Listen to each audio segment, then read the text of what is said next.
Bonjour, c'est Rachel du blog Mes Petits Bonheurs. Pour compléter la collection de boules de Noël en perlama, chalet, reine ou Père Noël dont la plupart sont déjà dans mon sapin, j'ai ajouté aujourd'hui ce sapin et ce petit pingouin de Noël avec son bonnet sur la tête que je vais tout de suite vous montrer comment réaliser. Si vous avez vu mes précédentes boules, vous vous souvenez que le principe est de réaliser un motif sur plaque ronde et un motif sur plaque carrée, qu'ensuite on assemble à l'aide de quelques perles supplémentaires. Voici donc le motif sur plaque ronde pour le pingouin. On commence, comme pour les autres boules que je vous avais déjà présentées, à la 6e rangée en partant de la flèche, ici. Donc on laisse 5 picots vides et sur la 6e, on peut placer les perles centrales de jaune et de bleu, autour desquelles on va ensuite dessiner la boule. Donc moi j'ai choisi un ciel bleu avec quelques flocons de neige, puis du vert clair et du vert foncé pour rester dans le ton de mes autres boules déjà faites. La seule chose importante, c'est ici à cet endroit de mettre 2 perles blanches qui sont le pompon du bonnet du pingouin, et ici de faire toute cette zone blanche et noire qui est en fait le ventre du pingouin. Donc vous voyez ici le ventre et le bonnet qui déborde en fait sur la boule. Si vous voulez pouvoir regarder plus longuement ce modèle, il est en photo dans mon blog. Comme d'habitude, je vous mettrai un lien dans la description de la vidéo pour que vous puissiez trouver facilement l'article de ces boules. Donc voici pour la boule, puis voilà le pingouin. Donc il lui manque un petit bout de bonnet ici qu'on ajoutera quand il sera repassé et qu'on voudra le fixer à la boule. Le premier travail consiste donc à repasser chacune de ces formes soigneusement, mais uniquement d'un côté. On vérifie par transparence si toutes les perles sont fondues et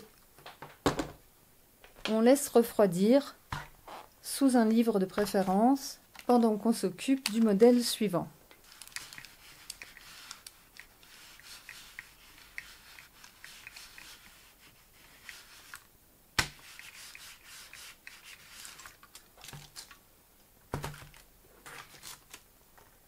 Je vérifie si mon pingouin est bien repassé. Les perles ont l'air d'être toutes solidaires. Non, ici il y en a une qui n'a pas collé. Je remets donc ma feuille et je redonne un petit coup.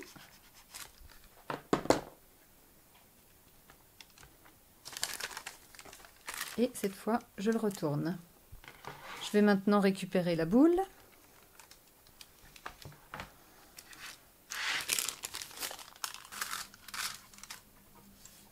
Voilà, et je peux mettre dans la boule mon petit pingouin. Donc pour le fixer, on a besoin de 2 perles rouges et une blanche, tout simplement pour terminer son bonnet. Donc la perle blanche, on va la mettre évidemment près des 2 perles blanches ici, entre les deux, et elle va venir s'appuyer à la tête du pingouin.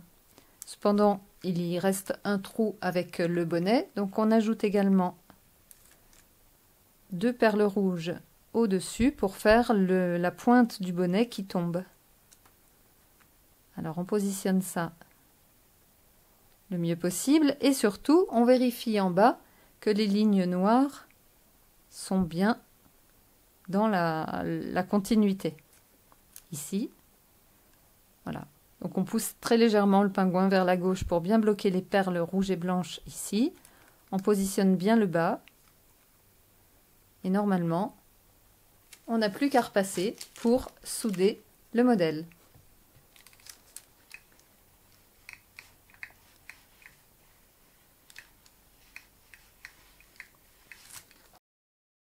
Je mets un livre dessus et je vais également repasser l'autre côté. Donc j'attends d'abord un petit peu que ça refroidisse. Puis je retourne mon modèle.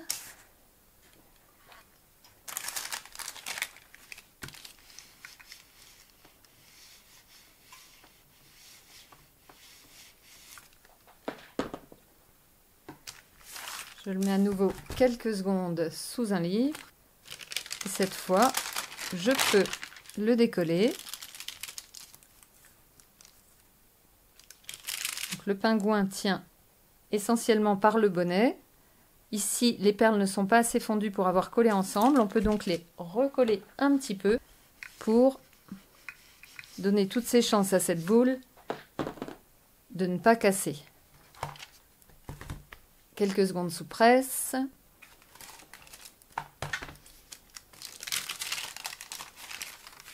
Et voilà la première de mes 2 nouvelles boules. On passe maintenant au sapin. Pour la boule sapin, on fait la même chose. Donc je reprends la plaque ronde où je commence toujours sur la 6e rangée en partant de la flèche. Je fais un ciel de neige. En dessous, je laisse une moitié en blanc et j'utilise les 2 verts clairs et foncés pour faire le bas du cercle. Là, vraiment, c'est un peu comme vous le souhaitez. J'ai mis du blanc tout simplement pour mieux faire ressortir le sapin qui est lui aussi vert foncé. Donc voilà le modèle du sapin dans lequel j'ai mis de nombreuses boules de couleur. Il sera fixé à la boule par le tronc et par la petite perle jaune qui manque en haut. Comme pour la boule pingouin, je vais commencer par repasser chacun de mes 2 morceaux sur une face seulement, juste assez pour qu'ils tiennent, et ensuite je vous montre l'assemblage. Le repassage de mes 2 morceaux est terminé, je les place ensemble pour former la boule, et pour fixer le sapin dans la boule, je vais ajouter une perle jaune sous le bleu du milieu, là-haut, qui vient ensuite se coincer entre les 2 perles vertes du haut du sapin. Et puis je complète également le tronc avec 2 perles brunes supplémentaires qui se soudront donc au pied actuel et qui se mettent autour de cette blanche, puisque c'est cette blanche qui est le milieu. Elle se glisse parfaitement de chaque côté et de cette façon le sapin est bien centré et parfaitement maintenu. Il n'y a plus qu'à le repasser.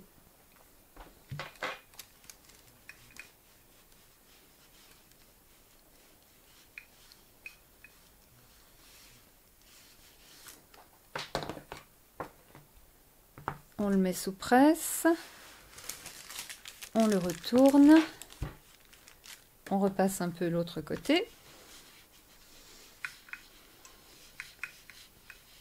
on le laisse à nouveau refroidir sous un livre et après quelques secondes, on peut regarder ce que ça donne. Ça, c'est la face la plus repassée. Et voilà mon sapin dans sa boule.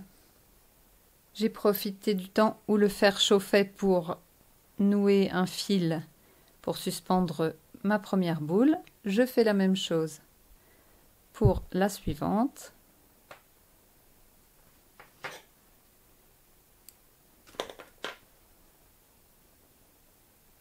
Et je vais maintenant pouvoir aller accrocher ces 2 boules dans mon sapin avec le reste de la collection. J'espère que ce petit bricolage vous plaira. Moi, j'ai tout ce qu'il me faut pour mon sapin. Je vais maintenant m'occuper de décorer mon frigo et je vais faire des magnettes. Je vous dis donc à très vite et surtout bon bricolage.